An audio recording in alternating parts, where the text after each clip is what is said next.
On s'embarquait à l'aéroport de Marignane, déjà.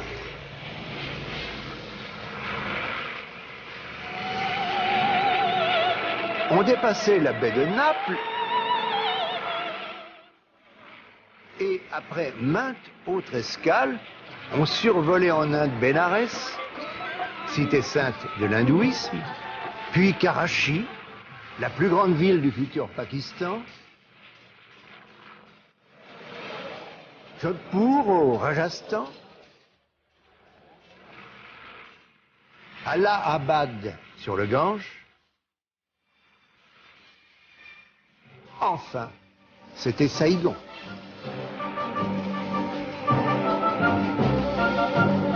Saïgon est une ville moderne de plus de 100 000 habitants qui est française depuis 1859.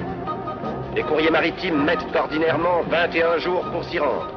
L'avion en a mis 7 exactement, établissant d'une manière pratique la liaison aérienne avec la métropole.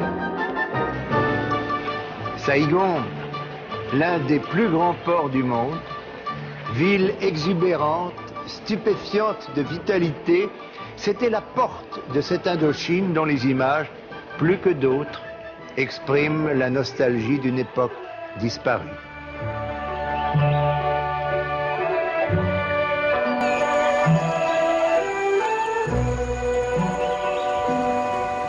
Une gare,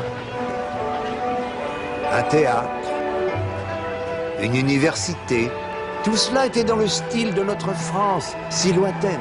La cathédrale d'Hanovre ressemblait à une église de Picardie ou des Charentes.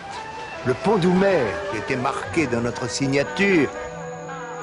Mais il y avait aussi ces images traditionnelles qui me font rêver aujourd'hui comme lorsque j'étais enfant.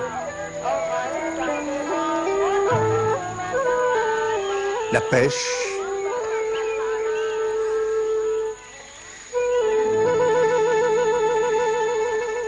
la culture du riz,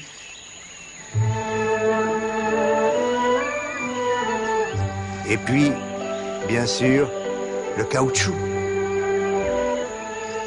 Et enfin, les hôpitaux, le fameux Institut Pasteur. Bien sûr, dès 1930, des troubles importants avaient éclaté. Mais on n'en parlait pas. D'ailleurs, tout était rentré dans l'ordre.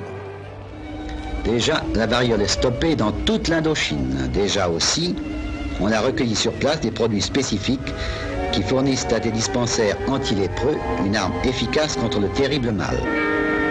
La bonne drogue, minutieusement contrôlée par le corps médical français,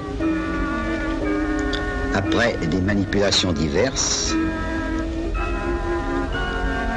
toutes confiées à des indigènes, enfin prête au départ, la bonne drogue ira jusqu'à la brousse la plus excentrique, vaincre la mort et porter témoignage du génie pacifique de la France, de son souci d'humanité.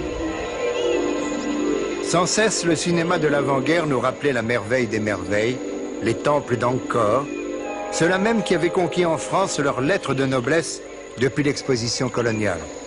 Et l'on revenait à ces moïs et à leurs danseuses qui nous enthousiasmaient toujours, peut-être parce qu'avec ceux des Africaines, c'étaient les seuls saints que nos parents nous laissaient voir.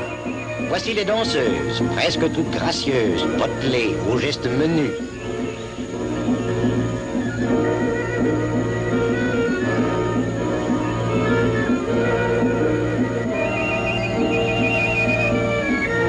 Pour les moïs, ces oreilles coquettes sont les plus belles du monde. Oui, il faut boire, danser le plus longtemps possible, pour que les génies soient satisfaits et éloignent du village les esprits porteurs de maladies, et pour que les récoltes soient abondantes dans les pays fraîchement tracés dans la forêt épaisse.